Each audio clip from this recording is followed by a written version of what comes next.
Assalamualaikum warahmatullahi wabarakatuh. Halo. Di sini nama aku Kanza dan Aku Tenaya. nah dengan tamu kita Kue tiaw tiaw rebus rebus dan es teh manis. Halo. Hai. Jadi nama asli kalian siapa?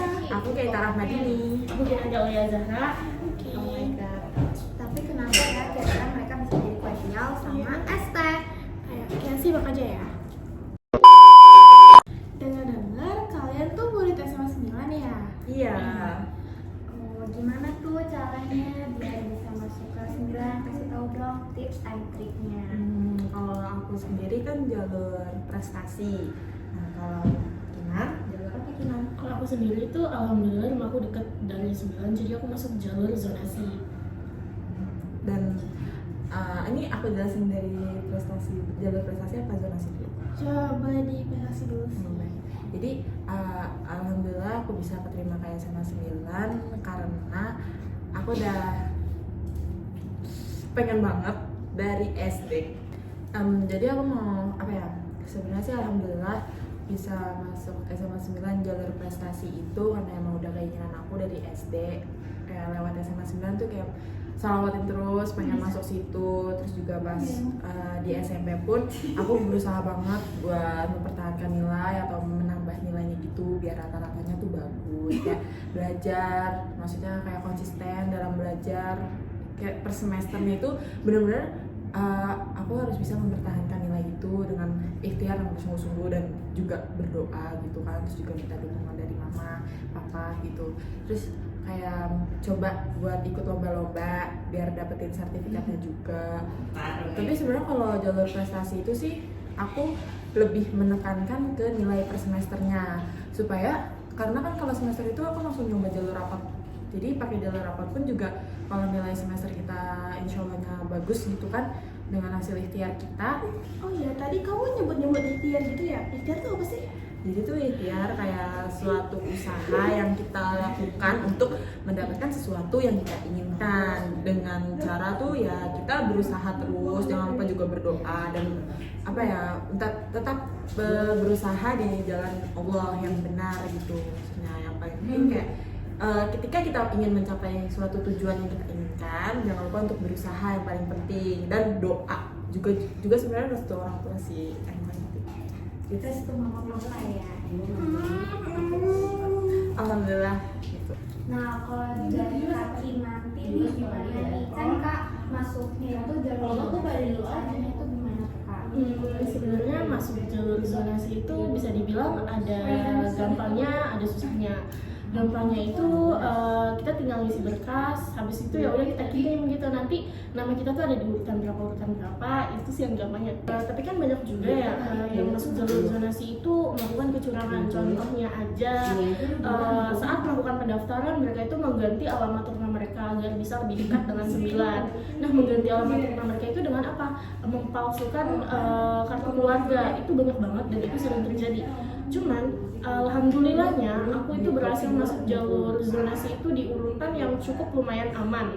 Walaupun sempat deg-degan karena nama sering naik turun, tapi dengan berdoa, dengan bersungguh-sungguh, dengan aku yang mampu berikhtiar, alhamdulillah aku lolos SMA 9 lewat jalur zonasi. Walaupun deg-degannya tuh kayak saling balapan motor. Alhamdulillah ya. Nah, tapi kalau Kak nanti gimana nih caranya untuk bisa berikhtiar? Alhamdulillah dengan cara sholat lima waktu, minta doa, dukungan dari orang tua, teman-teman. Bahkan aku juga sering nanya tips and triknya gimana bisa lolos masuk 9 jalur zonasi itu ke kelas yang mungkin udah ada di SMA 9 sebelumnya yang sama masuknya jalur zonasi juga. Nah, tadi kan Kak nanti tuh udah ngejelasin ya, ternyata di jalur zonasi itu kalau di jalur prestasi itu gimana sih? Ada sih ya, pastinya mungkin ada, cuman kan gimana ya, dari cara mereka mungkin ada yang cuci rapot atau gimana. Apa aja sih manfaatnya dari kakak berikhtiar itu? Yang pastinya manfaat ikhtiar itu banyak banget ya teman-teman.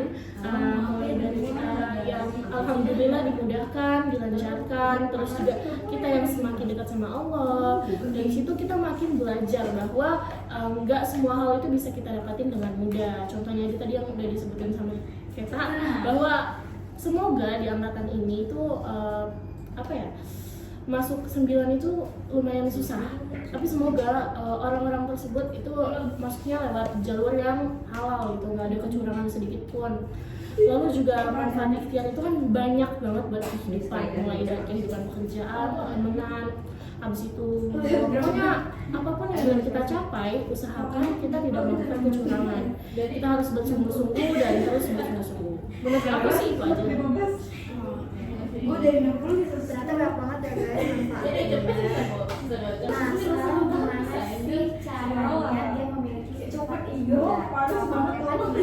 Jadi aku selalu menanamkan pemikiran dari mama selalu bilang usaha tidak akan mengkhianati hasil. Jadi sebagaimanapun kita benar-benar nih berusaha kuat gini ya untuk mencapai sesuatu yang kita inginkan gitu, pasti hasilnya itu nggak akan pernah gagal insya Allah gitu kan, dengan doa dan segala dukungan dari orang tua juga. Terus juga usaha kita benar-benar nih kayak mencapai sesuatu yang kita inginkan gitu. Terus juga pasti semua yang kita yakinkan akan tercapai bila benar-benar kita bersungguh-sungguh gitu. Coba kalau misalnya menurut Kinan sendiri kayak gimana?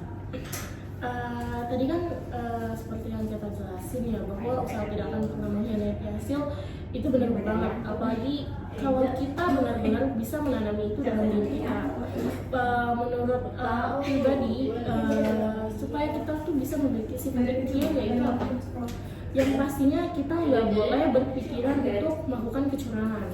Terus kita juga harus berpikiran positif. Kalau misalnya kita nggak berhasil dapat plan A, kita bisa masuk ke plan B. Nah dari situ itu kita udah menunjukkan bahwa kita ini bersungguh-sungguh dalam mencari ilmu, mengejar sekolah impian kita. Kalau misalnya kita mau memiliki sifat ikhtiar itu ya, yang pertama ya yang harus kita tanamin, usahakan kita tidak pernah meninggalkan sholat kita.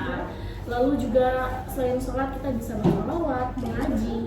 Dari situ kan kita mampu menjaga sifat ikhtiar kita dan mampu untuk bisa menahan dari diri kita dari segala perbuatan-perbuatan yang mungkin akan merugikan pihak-pihak lainnya.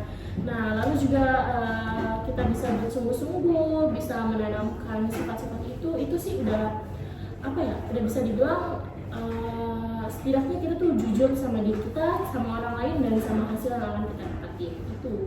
Yang juga yang pastinya itu benar-benar kita maksimal dalam mengerjakan sesuatu dan pantang menyerah karena ya kita untuk mencoba menjadi yang terbaik gitu dan mendapatkan apa yang kita inginkan, kita berusaha terus. Betul. Dan jangan lupa dengan doa yang selalu benar-benar kita panjatkan kepada Allah Subhanahu wa Ta'ala. Doa itu penting ya. Doa. Bagus banget sih itu ya. Masya Allah. Alhamdulillah. Ya alhamdulillah. Jadi kan aku ini lagi masuk, bentar lagi aku mau pemilihan jurusan gitu ya. Nah aku udah coba ikhtiar dengan sholat lima waktu gitu.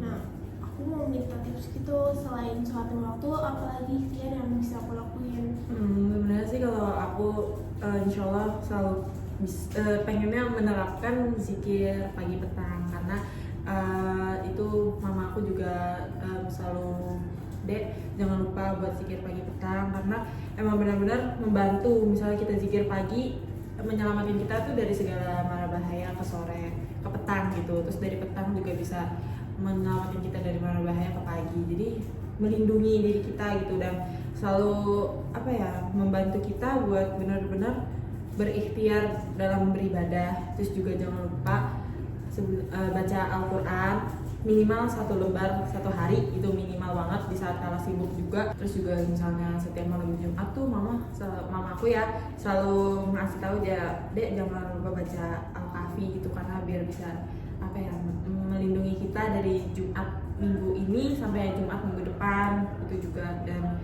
sebenarnya sih selalu dengar apa kata orang tua terutama ibu, karena benar-benar doa ibu itu membantu kita di saat kalau kita udah berusaha berikhtiar, pasti juga kita perlu doa dari orang tua. Jadi sekarang Iya sih, benernya doa ibu tuh bener-bener Ya. kuat banget ya. Kalau dari kalian sendiri ada nggak? Udah dijelasin sama kita bahwa jangan lupa doa ibu, jangan lupa sholawat, itu tuh benar-benar luar biasa. Memang yang harus kita lakuin ya seperti itu. Cuman kita juga jangan, setelah kita berusaha untuk terus berdoa, kita juga harus berusaha dengan cara apa ya? Pastinya belajar. Habis itu kita harus nentuin nih minat bakat kita tuh di mana. Dan yang kedua, kita juga harus tahu kita tuh bakal lanjutnya di mana. Jadi apa yang kita ambil di kelas 10 menuju kelas 11 itu tuh menentukan kedepannya kita tuh akan masuk ke jurusan apa, prodi apa gitu aja sih. Menurut saya pribadi ya seperti itu. iya sih benar-benar. Iya sih. Oh iya, sekarang kan kita udah semester 2 ya, udah mendekati naik kelas 11, sebenarnya itu pemilihan jurusan. Nah terus kalian nih mau masuk jurusan apa nih kira-kira? Dari siapa dulu ya? Jadi Boleh kamu dulu. Jadi aku pengen banget masuk jurusan IPS karena juga apalagi IPS sosioekonomi, karena emang minat aku di jurusan kuliah itu aku pengen ngambil jurusan manajemen dan harus memperdalam lagi dalam segi mata pelajaran ekonomi gitu kan. Terus juga IPS kayak lebih masuk gitu ke jurusan lanjutan yang insya Allah aku bisa gapai di kuliah nanti. Juga ini bersama tips and tricksnya atau kayak gimana sih?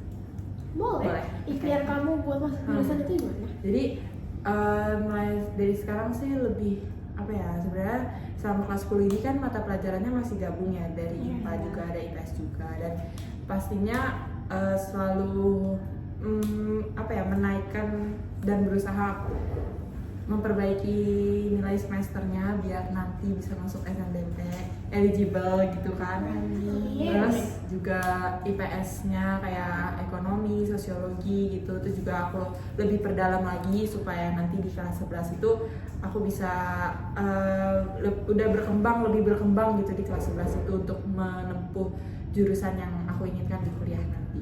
Nah, itu sih kalau tips aku karena aku masuk IPS. Thank you. Kalau dari Kak Kinanti sendiri gimana nih? Kalau pribadi aku sama sih mau masuk jurusan IPS, sama juga sosioekonomi.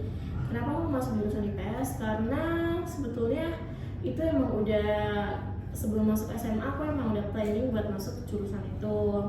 Lalu juga aku juga ingin meneruskan apa ya, cita-cita aku sih yang pengen aku jadi masuk ke dinasan, yaitu STAN atau enggak aku juga nanti bisa kuliah jurusan angkutan, karena di situ minat aku gitu buat ngembangin tingkat selanjutnya di masa depan tuh kayak gimana. Lalu ikhtiar aku tuh ada ya, yang pastinya aku rajin belajar, terus juga ikut banyak kegiatan di luar yang bisa menambah apa ya, menambah nilai aku nanti agar bisa lebih diterima ke depannya gimana.